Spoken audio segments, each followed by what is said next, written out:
गांव की एक नई नवेली बहू ने पहली बार मक्खन निकालने के लिए दही को माथा। मक्खन निकलने पर वह अपने सास से बोली, माँ जी दही में से मक्खन निकल आया है, कहाँ रखूं? सास बोली, बेटा यह नाम मक्खन कभी मत लेना, ये तेरे ससुर का नाम है और ससुर का नाम नहीं लिया करते। बहू बोली, ठीक है माँ जी।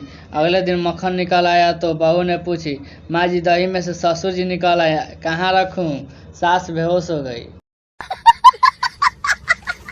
एक लड़की साधु के पास गई और बोली, महाराज आपने एक प्रवचन में कहा था कि अहंकार करना सबसे बड़ा पाप है, पर जब मैं शीशा देखती हूँ तो सोचती हूँ कि मैं कितनी सुंदर हूँ, तो मुझे बहुत अहंकार हो जाता है, मैं क्या करूँ? साधु ने कहा, बच्चा यह अहंकार नहीं गलतफहमी है, और गलतफहमी होना कोई पाप नहीं होता, वो तो भोलापन है। नई नई शादी के बाद पत्नी के हाथ का खाना पति ने पहली बार खाया। मिर्च अधिक तेज थी, फिर भी वह बात बिगाड़ना नहीं चाहता था।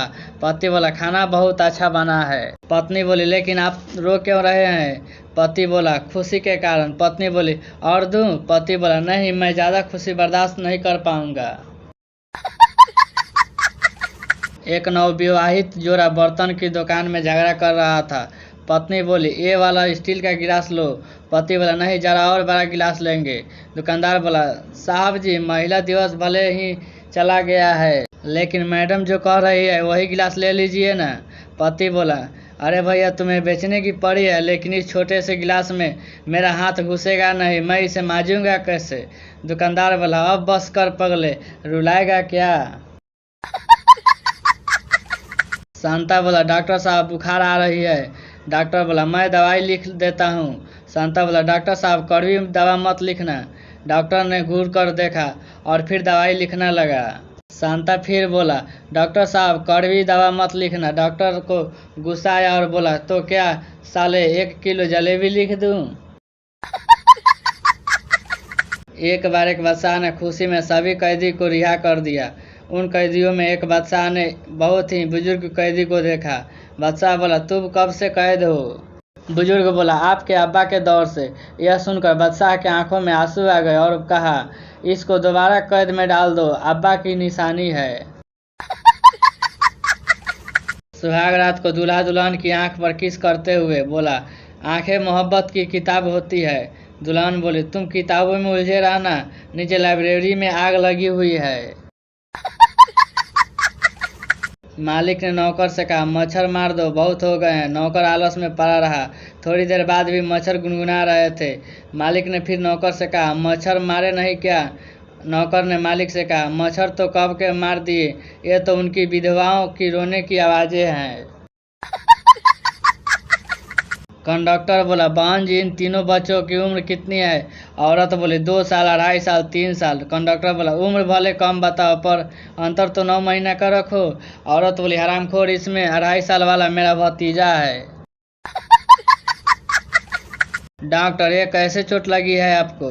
पंडित जी बोले, करवा चौथ वाले दिन गलती से पत्नी को बोल दिया, जल्दी पूजा करो, 2-3 जगह और जाना है। बस उसके बाद पत्नी ने छत से नीचे फेंक दी।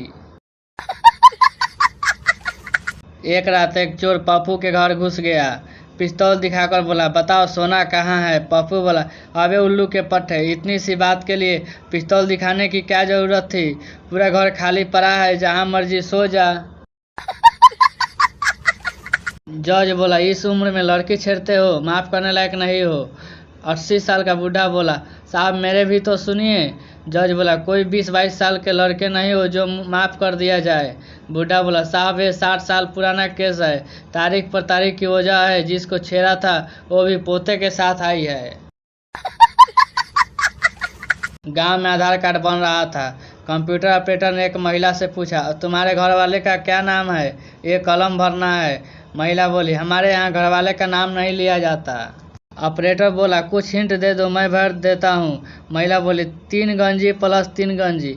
ऑपरेटर चकरा गया। तभी बगल में खड़ा एक लड़का बोला, 6 गंजी नाम है। साला भलाई का तो जमाना ही नहीं रहा। मेरे पड़ोसी ने मुझसे पूछा कि आपने मेरी बीवी को देखा क्या? मैंने कहा, आज सुबह ही नहाते हुए देखा था। साले ने मेरी जमकर कुटाई कर दी। अब उसे कौन समझाए कि नहा तो मैं रहा था, वो गली से गुजर रही थी। बाजार में एक महिला को दोनों हाथों में भर भर के मेहंदी लगवाने के बाद याद आया कि वो स्कूटी पर अकेले ही आई है। वो परेशान खड़ी थी कि तभी उसके एक पड़ोसी सज्जन ने उसे पहचान लिया और फिर उसी की स्कूटी से उसे घर तक छोड़ दिया। घर पहुंचने पर पड़ोसी को याद आया कि अपनी बाइक और बीवी दोनों को तो वो बाजार में ही छोड़ आया है। दूल्हा दुल्हन की पैंटी खोलते हुए बोला, पहले किसी से खुलवाया है? दुल्हन बोली, पैंटी खोलने वाले तो आप पहले ही हूँ, बाकी सब तो नीचे करके ही कर लेते थे।